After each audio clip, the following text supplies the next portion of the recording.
Shinchou Yuusha, Episode 10. The hero is overpowered but overly cautious is definitely not true anymore. This is the first time in the series we've seen that. I think this was my favorite episode so far, and I think it was the most important too because it gave us a lot of information that we can infer about the Demon Lord. So it said the War Master was fighting him for 30 years. So the War Master was 50 when he started fighting the demons, and now he's 80. So the Demon Lord has been active for at least 30 years. He could have been active longer, he just might not have been having demons influence the world around him.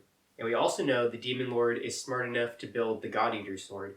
So he knows how to build something that can destroy a virtual soul and chain react it down to the real soul. And in the first place, the Demon Lord also knows about the virtual souls and the real souls. So I think we have to ask ourselves how we knew that. Is there a God helping the Demon Lord? And the War Master even tells Seiya that the Demon Lord told him he's from a world with no wars. So the Demon Lord also knew the world Seiya was from. We also have to think how he knows that piece of information. So I think the Demon Lord wouldn't be able to know that unless some type of God was telling him. So I think there's a strong possibility that there's a God working with the Demon Lord. And we also learned that the Demon Lord is incredibly strong. The War Master, when he first saw him, said he was in awe of his power.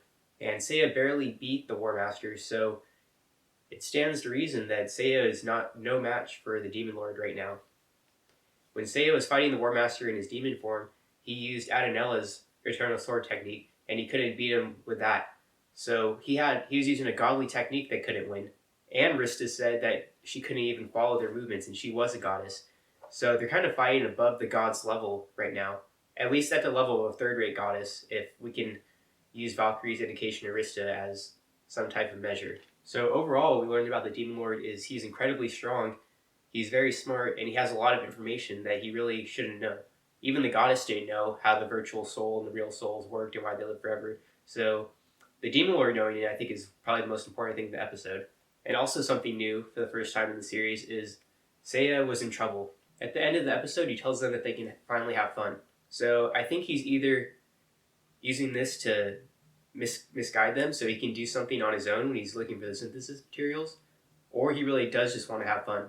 And if he does just want to have fun, I think it's because he's realized that there's a strong possibility they may all die on this world. And he just wants to appreciate their time together and have fun with them. Because I think what made him realize that is when the War Master took his arm. I think what Seiya did was it was a calculated risk.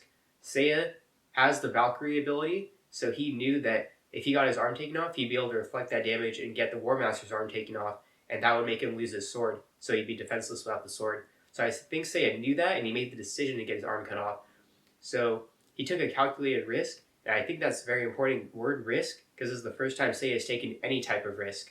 It may have been calculated, but it was still a risk, which to Seiya is incredibly dangerous. And in this episode, I think Rista finally understands that she needs to do whatever Seiya says. She always complained about his training even a little bit, but now when Seiya said they need to train more, she said, sure. And when Seiya told her to heal the War Master, she said, if you say so. I think Rista has given Seiya all her trust now, so they're going to be a much more cohesive team. And also, I never expected the War Master to be in league with the Demon Lord. I think it was predictable from this show because of how the priest was undead and whatnot. But I never thought the king, the most respected, most virtuous person in the nation, would have fallen to the Demon Lord. So I think that also shows the influence of the Demon Lord, that he was able to corrupt this most virtuous person in the kingdom, and he was able to corrupt his dreams. The War Master wanted to be a hero, but he said he would take pride in, since that could happen, he'd take pride in killing the hero now. So the Demon Lord warped his mindset, and it warped his dreams. So we learned a lot about the Demon Lord. We learned that he's much stronger than Seiya, and Seiya is really going to have to find some new skills in order to beat him. Overall, this is my favorite episode so far, and I look forward to the rest.